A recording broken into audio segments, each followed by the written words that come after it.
이 시간 하나님께 주시는 말씀은 신약성경 누가복음 2장 8절에서 20절 말씀입니다. 교독하겠습니다.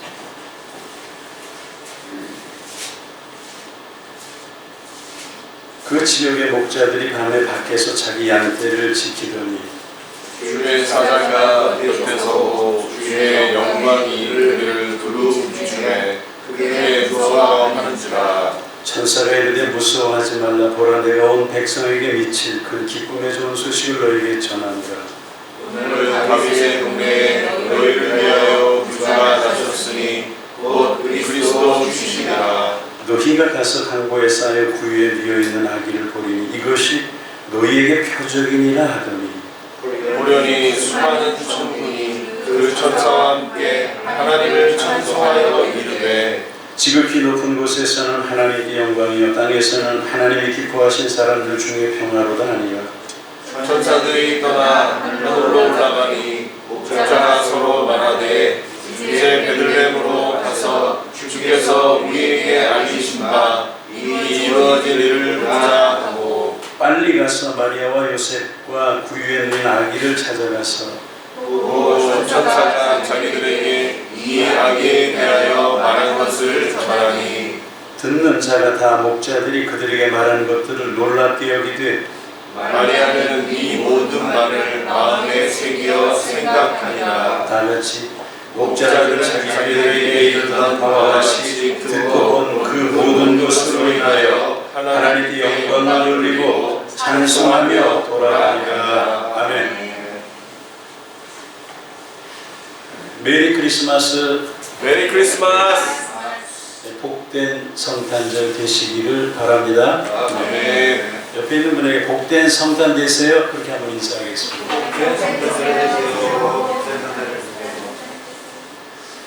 넌센스 퀴즈인데 한번 맞춰보세요. 요즘 암은 통계적으로 사망률 첫 번째입니다. 근데 세상에서 절대 암에 안 걸리는 사람이 있답니다. 그게 누구겠습니까? 최불암 씨랍니다. 최불암 씨. 옛날 수사반장이라는 드라마를 보셨습니까? 네. 예. 수사반장의 4인방이 있어요. 남성은 조경환, 김상수. 이 세 사람 다 암으로 죽었습니다. 그런데 유일하게 최불암 씨만 암에 걸리지 않고 건강하게 살고 있답니다. 이유가 뭐예요? 보람이기 때문에. 금년 크리스마스 때는 거리에 캐롤송 하나 들리지 않는 정말 어려운 현실입니다. 바이러스로 인해서 많은 사람들이 죽어가고 있어요. 또 언제 끝날지 더 무서운 변이가 나타나지 않을까 어두운 분위기 속에서 우리가 성탄절을 맞이했어요. 그럼에도 성탄절은 우리에게 가장 큰 의미가 있습니다. 2000여 년 전 예수께서 이 세상에 찾아오셨어요. 이때 들에서 야경하며 양떼를 지키던 목자들이 있었죠. 이들에게 주의 천사가 나타나서 곁에 서로 주의 영광이 그들 주위를 둘러비치자 그들이 어떻게 했어요? 심히 두려워했다 이렇게 되어 있어요. 그때 천사가 그들에게 말합니다. 두려워 말라. 내가 온 백성이 임한 큰 기쁨을 너희에게 전하노라. 그리고 이 큰 기쁨의 좋은 소식은 바로 오늘 다윗의 성읍의 구주 곧 예수 그리스도 메시아께서 나신 일이다 밝히고 있습니다. 이에 목자들이 아기 예수를 찾아가서 보고 경배하고 돌아온다 그런 내용이에요. 밤중에 목자들이 양을 지키느라 얼마나 추웠겠어요. 혹 늑대나 이리떼가 나타나서 양들을 잡아먹지는 않을까 얼마나 걱정했겠습니까? 구절을 보면요, 주의 영광이 그들을 두루 비춤에 그들은 무서워했다 이렇게 되어 있어요. 분위기 자체가 무서워요. 무서운 분위기예요. 그런데 천사들이 전하는 말을 어떻게 기쁨의 좋은 소식으로 받아들이고 베들레헴까지 찾아갈 수가 있었을까요? 만약 아기 예수님을 찾아가 경배한다면 양떼는 또 누가 돌봐줄 수가 있겠어요? 양떼를 잃어버리면 어떻게 돼요? 손해가 막대한 것입니다. 가축을 돌보는 일, 쉬운 일이 아닙니다. 돼지나 소, 양 이런 거 키워보셨어요? 양도 돼지만큼은 아니지만 냄새가 고약하죠. 돼지우리 냄새는 정말 상상을 초월하죠. 양도 마찬가지로 냄새가 많이 나요. 손이 많이 가요. 털을 깎아줘야죠. 지저분한 오물 묻어 있으면 다 닦아야죠. 사료나 풀도 잘못 먹이면 어떻게 돼요? 병에 걸려요. 그래서 약을 먹어야 돼. 짐승이 아픈 것을 어떻게 알아낼 수가 있어요? 짐승이 주인님 제가 아픈데 약 좀 먹여주세요. 말을 할 수 있습니까? 아픈지 안 아픈지 목자가 관심을 갖고 살펴야 알 수가 있어요. 말을 못하니까. 목자에게 있어서 양은 목숨 같은 존재입니다. 양이 풀을 먹고 만들어내는 우유가 있어야 살아갈 수가 있어요. 목자는 생계의 수단이요 생명줄입니다. 그런데 양을 들판에 버려두고 베들레헴까지 찾아가서 경배를 한다? 더욱이 예수님의 탄생은 철저히 세상의 무관심 속에서 이루어져요. 여관의 들방조차 얻을 수 없을 만큼 무시당해요. 초라하고 보잘것없어요. 구유에 누인 아이에게 눈길 한 번 주는 사람들도 없어요. 그런 분위기 속에서 어떻게 베들레헴까지 찾아가서 경배할 수가 있겠어요? 분위기 자체가 싸한데. 가난한 목수 가정의 아들, 굴러다니는 돌멩이처럼 흔해 빠진 불쌍한 생명의 탄생으로 측은하게 보이는 현실. 우리들 같으면은 할 일 많은데 생업을 뒤로 하고 기쁨의 좋은 소식을 찾아가서 보고 경배 드릴 수 있었겠습니까? 만약 우리라면 지금 양들을 잃어버리면 큰일 나는데. 인생의 근본적인 질문이나 영생과 구원에 대한 갈급함이 없다면 기쁨의 좋은 소식에 대해서 관심을 가질 수가 없습니다. 그러나 영생이란 뭐냐?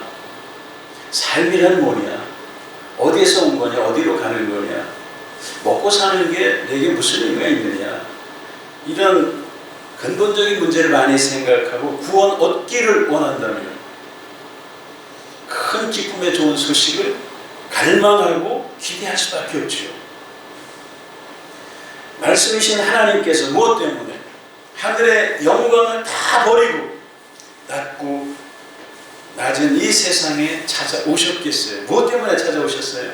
그것은 첫째는 높은 곳에서는 하나님께 영광이요 땅에서는 하나님이 기뻐하신 사람들 중에 평화를 성취하기 위해서요. 둘째는 예수께서 온 세상을 구원하는 구세주요 바로 옛 선지자들이 오시리라고 예언하였던 그리스도이심을 나타나시기 위해서요. 인간이 범죄한 이후로 모든 인류가 기다려온 여인의 후손이요 그리고 아브라함이 약속을 받은 이후 그 오랜 기간 동안 이스라엘이 소망 중에 바라고 기다려왔던 메시아이심을 만방에 드러내 보이시기 위해서요. 우리가 읽은 성경에 나타나시는 하나님은 어떤 분이십니까? 죄악으로 인해서 절망하고 소외되고 불쌍한 인생들을 사랑하시는 주님이시죠. 이스라엘의 참 희망이신 구세주 메시아께서 태어나심은 이 세상에서 가장 중대하고 복된 소식입니다. 굿뉴스예요. 이렇게 복되고 기쁜 소식이 전해진 대상은 어디예요? 왕궁에 있는 자나 제사장과 서기관이나 영적 지도자들이 아니에요. 안타깝게도 들판에서 양떼를 지키며 밤을 새우던 목자들, 사회에서 이리 밀리고 저리 밀려다니다가 결국 양치기로 멸시받던 목동들, 천사들이 인류를 위해 나신 구주 탄생을 영광 중에 알리면서 왜 하필이면 이처럼 낮고 여러모로 보나 소외된 인생들에게 고백했습니까? 왜? 그 이유는 영광스러운 구원은 바로 이러한 자들을 위한 것이었기 때문이에요.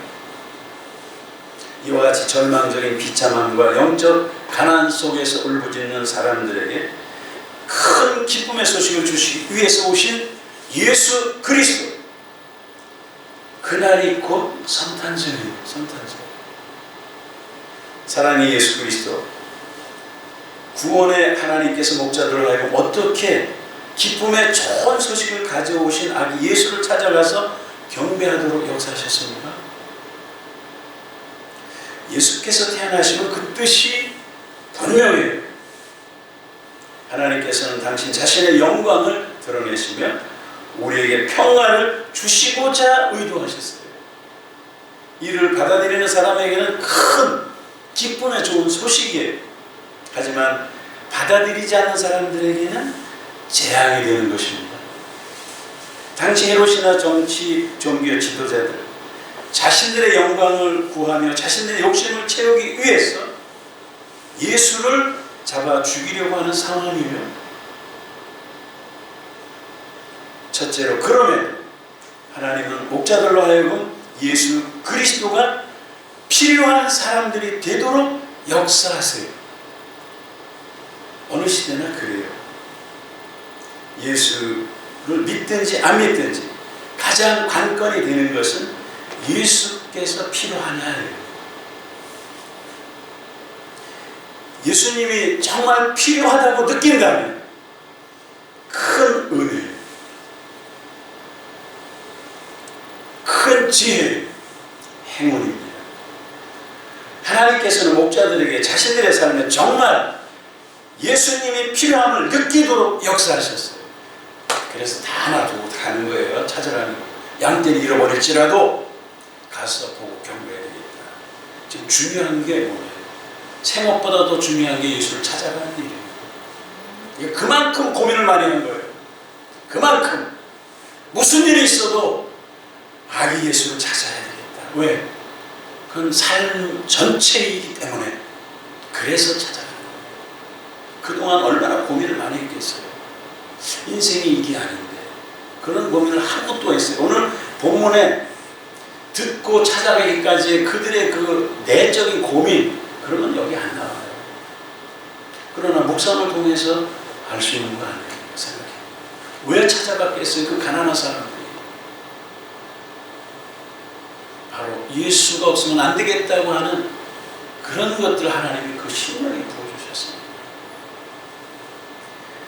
둘째는 9절에서 13절인데요. 하나님께서 천사들을 목자들에게 보내서 아기 예수님의 탄생을 전해주세요. 너희가 가서 강부에서 구유에 누워있는 아기를 보리니 이것이 너에게 표적이니라 하더니 그 순간 호련히 이 소식을 전한 천사와 함께 수많은 천군이 하나님을 찬송하여 이르되, 천사들과 함께 하나님을 찬송해. 14절 읽어보세요. 14절 시작. 지극히 높은 곳에서는 하나님께 영광이요 땅에서는 하나님을 기뻐하신 사람들 중에 평화로다 하니라. 아멘.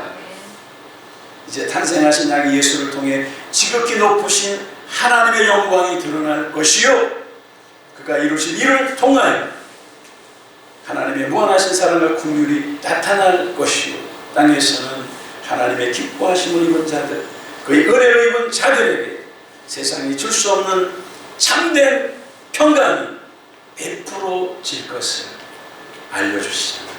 할렐루야. 셋째는 하나님께서는 목자들로 하여금 목숨같이 여기는 생업을 뒤로하고 베들레헴까지 찾아가서 아기 예수를 보고 엎드려 경배하게 역사하세요. 그것이 15에서 마지막 절까지 내용이에요. 목자들은 하나님께서 자신들과 같이 소외된 자들에게 놀라운 구원의 은혜를 베푸실 것을 확증하는 표징을 보고 와서 확인한 후에 하나님께 영광을 돌리고 찬송을 돌리며 돌아갔어요. 나 같은 죄인을 긍휼히 여기고 구원하시는 하나님을 심령으로 찬송하며 기쁨과 감사를 노래하며 구원을 이루실 그날을 기대하면서 소망하는 믿음으로 집으로 돌아가게 되죠. 이 시간 하나님께서 본문에 예수님 탄생 사건을 통해서 주시는 말씀이 무엇입니까? 그것은 곧 예수께서 구원이요 참 생명이요 구원은 큰 기쁨의 좋은 소식이라는 사실입니다. 이 핵심이에요. 성탄절을 기뻐하는 근본적이고 본질적인 이유는 그분의 탄생이 우리 모두를 천국의 백성으로 부르신 것이에요. 흑암에 앉은 사람들에게 빛이 되셨으며 죽음의 땅에 있는 사람들에게 생명을 주셨기 때문에 그래서 큰 기쁨의 좋은 소식이에요. 구원이에요. 이 성탄절은 그런 겁니다. 로마서 1장 17절에 복음에는 하나님의 의가 나타나서 믿음으로 믿음에 이르게 하나니 기록된 바 의는 오직 믿음으로 말미암아 살리라. 복음에 나타난 하나님의 의를 확인하는 날이 성탄절이에요. 우리가 믿는 기독교의 주인공 되시는 하나님의 영광을 확인하는 날이요.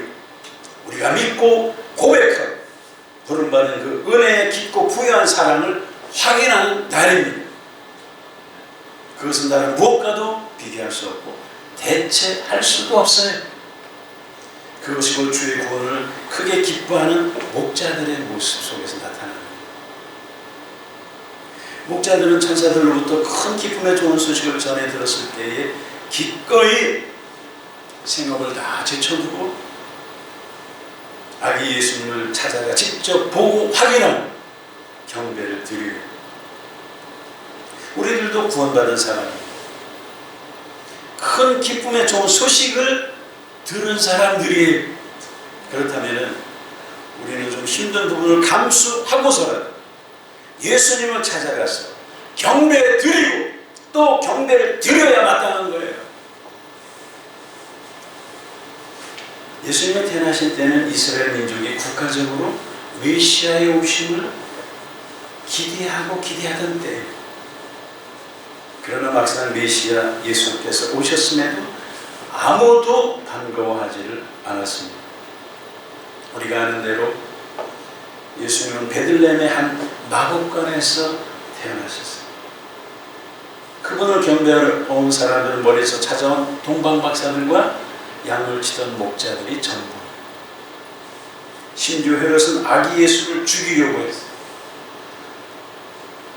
예수께서 공생애를 사시는 동안 목숨을 위협하고 결국 십자가에 처형한 자들은 메시아를 그토록 기다리고 가르쳤던 이스라엘의 종교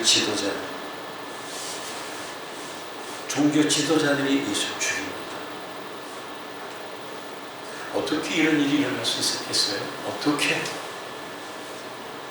그토록 기다리던 예수 그리스도. 그들은 왜 못 알아봤습니까? 전 그게 아이러니한 거예요. 왜 못 알아봤어요? 성탄절이라는 것은 예전부터 큰 절기잖아요. 교회에서 자라고 신앙생활을 해온 사람들에게 1년 중에 성탄절만큼 기쁜 날이 없어요. 주일학교 다니던 시절 생각이 나십니까? 성탄절 날은 교회가 찢어져. 왜 찢어져요? 과자 먹으려고. 과자 한 봉씩 다 들고 성탄절에. 평상시엔 교회 가지도 않아. 성탄절을 가. 왜 가요? 과자 얻어먹으려고 그랬어요. 정말 그래서 평소에 못 먹던 과자 성탄절에 가면 한 봉씩 다 안 계시니까 전부 다 와. 성탄절 동네들 다 와서 있어요. 그래서 기다리죠. 그러나 돌이켜보면은 크리스마스가 기억에 남았던 날이 별로 없어요. 크리스마스 아침에 눈이 온 날도 몇 해 없어요. 그저 저녁에 이제 다 모여. 다 모여가지고 먹고 놀고 새벽까지 놀잖아요. 이제 새벽송 부르러 가야 돼. 집집마다 하는 새벽송을 불러. 예배에 들어와 성가대에 앉아있으면 졸잖아요. 옳습니다. 옳습니다. 옳습니다. 성가대에 앉아서 계속 졸아. 목사님 얼마나 괘씸한 것들이 예배 드리면 밤새도록 뭐하고 졸긴 했을까. 그렇게 생각했을지 모르겠어요. 예배 끝나면 그냥 멍하니 집으로 돌아가서 퍼져 자고. 성탄절을 맞이하면서 우리는 어떤 선물이나 어떤 기쁜 일들을 기대하지는 않습니다. 그런데 무엇보다도 성탄절을 맞이하는 가장 큰 핵심은 우리의 마음을 모아서 아기 예수님을 중심으로 찾아가서 경배 드리는 데 있어요. 그래야만 성탄절이 의미 있고 기쁘고 감사한 거예요. 중심으로 예수를 찾아가야 돼요. 성탄절이 뭡니까? 하나님께서 우리를 벌하시고 우리를 재난과 형벌로 끌고 가서 심판과 두려움과 재난으로 자신의 영광을 확인하시지 않습니까? 절망과 죄악과 처참함에서 우리를 구원하시기 위해서 모든 것을 준비하세요. 그리고 하나님께서 친히 우리 가운데 오셔요. 하나님이 인카네이션, 성육신하셔 우리 몸을 입고 이 세상에 오셔요. 이게 어마어마한 사건이에요. 왜 오셔야 돼요? 죄인이기 때문에, 인생이 죄인이기 때문에 죄를 대속하려면 스스로 인간의 몸을 입고 오셔야, 죄 없는 모습으로 오셔야 대속이 일어나는 거예요. 그래서 인간의 몸을 입고 낮아지시죠. 우리의 질고를 다 지셔요. 우리의 죄를 대신해서 우리에게 베푸신 은혜와 구원, 자신의 영광을 삼으십니다. 이것이 곧 성탄절입니다. 아기 예수께서 인간의 죄악과 비극을 근본적으로 해결하는 영적 해결자로 오셨다는 말씀은 진리 중에 진리. 이런 내용은 마태복음 9장에서도 나와요. 마태복음 9장 1절에서 7절에 나오는데, 마태복음 이게 뭔가 하면 중풍병자를 고치시는 내용 속에서 나옵니다. 예수님이 중풍병자를 고쳐버려요. 근데 단지 병만 고치시는 게 아니에요. 병의 원인, 즉 죄사함을 해결하러 오신 메시아이심을 쭉 설명하십니다. 병을 고쳐주시고, 이것은 죄사함을 받으면 병이 낫는다라고 하는 단계를 넘어가요.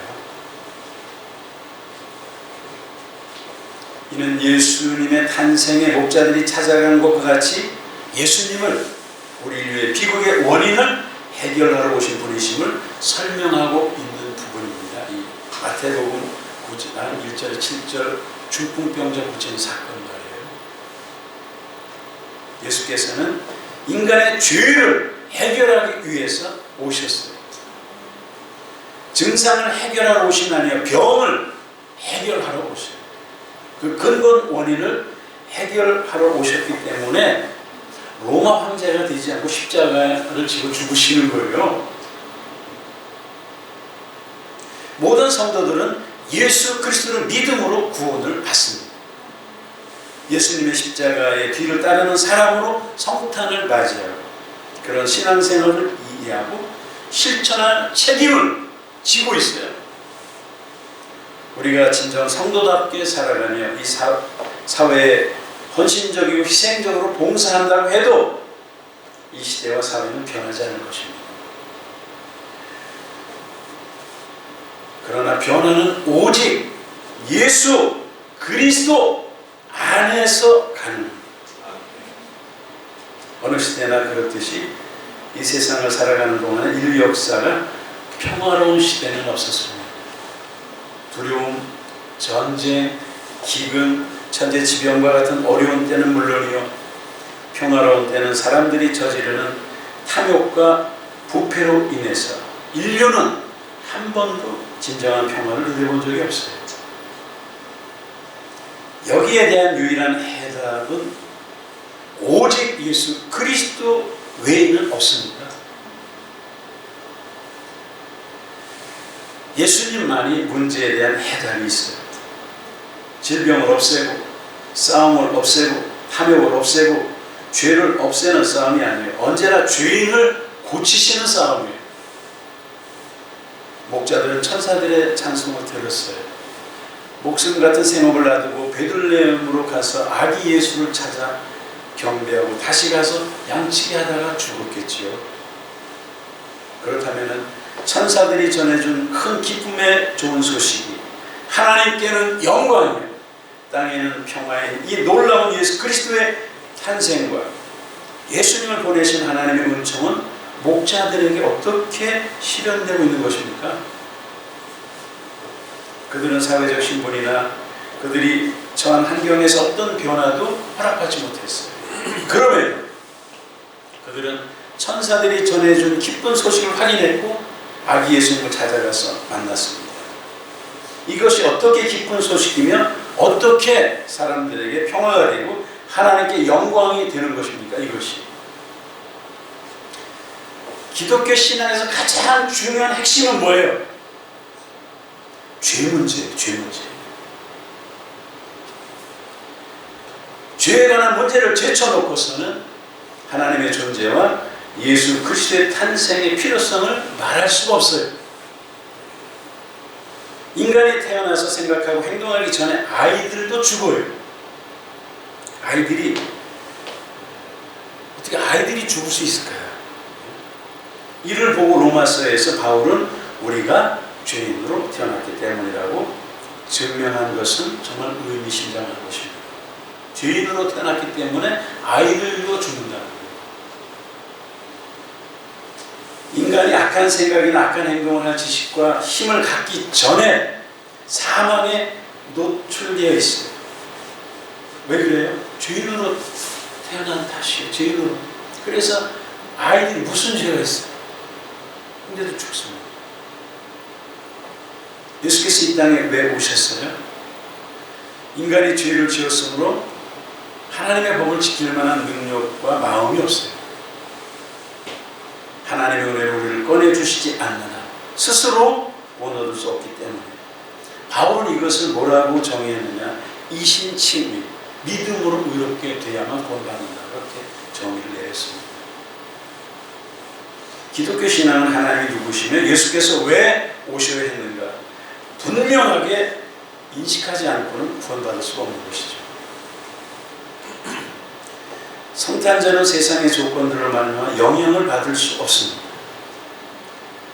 우리 사회 종교적, 정치적, 경제적 조건과 상관없이 예수 그리스도를 믿는 모든 사람에게 있어서 성탄절은 기쁨을 감출 수 없는 날이 분명합니다. 네. 당시 구원에 갈급하던 목자들이 천사들이 전하여준 큰 기쁜 소식과 그들이 찾아가서 확인한 내용이 뭐예요?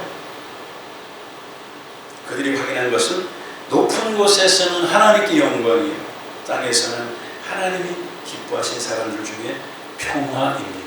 이것을 확인한 거예요. 이것은 영적인 차원입니다.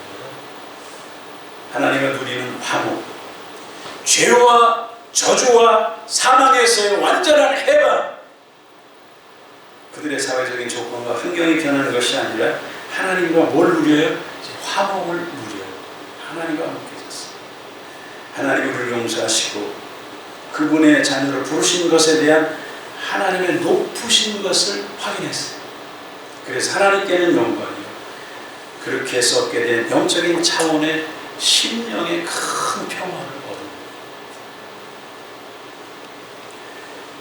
우리는 죄에서 벗어났어요. 하나님을 아버지라 부를 수 있어요. 성탄절은 하나님이 우리를 사랑하사 그 아들을 보내신 사랑을 확인하는 날이기도 합니다. 이것이야말로 천사들이 전해준 기쁜 소식, 우리가 받을 축복 중의 축복입니다. 이 땅에 살면서 세상이 우리에게 주는 것이 무엇입니까? 세상은 우리에게 평안을 주지 않습니다. 세상에는 영광이라는 것은 없습니다. 죄와 더러움 뿐이에요. 세상에서 얻을 영광은 남을 해치고 얻는 것밖에 없어요. 예수님께만 남을 살리는 희생이 있어요. 거기에 하나님의 영광이 있습니다. 우리가 하나님 앞에 지혜를 보냈으나 하나님께서 우리가 마땅히 받을 형벌을 대신 받으시고 우리를 구원하시기 위해서 그분의 아들 십자가에 못 박기 위해 예수님을 보내신 날이 성탄절입니다. 하나님은 우리를 지으시고 우리를 사랑하시고 우리를 죄 지은 그대로 내버려 두지 않으시고 찾아오셨어요. 그 구원을 입고 그 사랑을 입고 하나님의 자녀로 부름받은 하나님의 백성된 감사와 자랑, 이것이 우리를 다른 차원의 삶으로 만드는 것입니다. 우리는 이제 의를 위해서 살 수 있습니다. 거룩한 삶도 살 수 있습니다. 하나님의 사람으로 사는 영광스러운 존재로 부름을 받았어요. 우리 모두 목자들 같이, 특히 오광씨나 고정혜씨 주님을 찾아가 보고 경배하는 축복이 있기를 예수 그리스도 이름으로 축원합니다. 아멘. 기도하겠습니다. 하나님 아버지 은혜를 감사합니다. 하나님께서 우리를 만드셨고 우리를 구원하시고 사랑하시며 복을 주시려고 그 아들을 보내셨음을 진심으로 감사합니다. 예수님 안에만 우리의 모든 복이 있습니다. 예수 그리스도는 우리의 구원이요 지혜요 복이요 자랑이요 승리요 영광이심을 고백합니다. 성탄절을 맞이하여 하나님이 우리를 사랑하시고 우리에게 복을 주시려고 그 아들을 보내셨다는 사실 위에 서서 그 안에서 우리의 복을 발견하는 은혜를 허락하여 주시옵시며 거기에서만 우리의 감사와 찬송이 있게 하시며 그렇게 우리의 존재와 생을 주님께서 베푸신 은혜 아래에 붙들어 매어 주시옵소서. 우리의 삶을 성도로서 복을 받는 자로서 구원을 얻은 자로서 경배하며 평화와 감사와 승리를 하는 자로서 충성하게 하여 주시옵시고 주님 앞에서는 복된 우리 모두가 되게 하여 주옵소서. 예수님의 이름으로 기도하옵나이다. 아멘.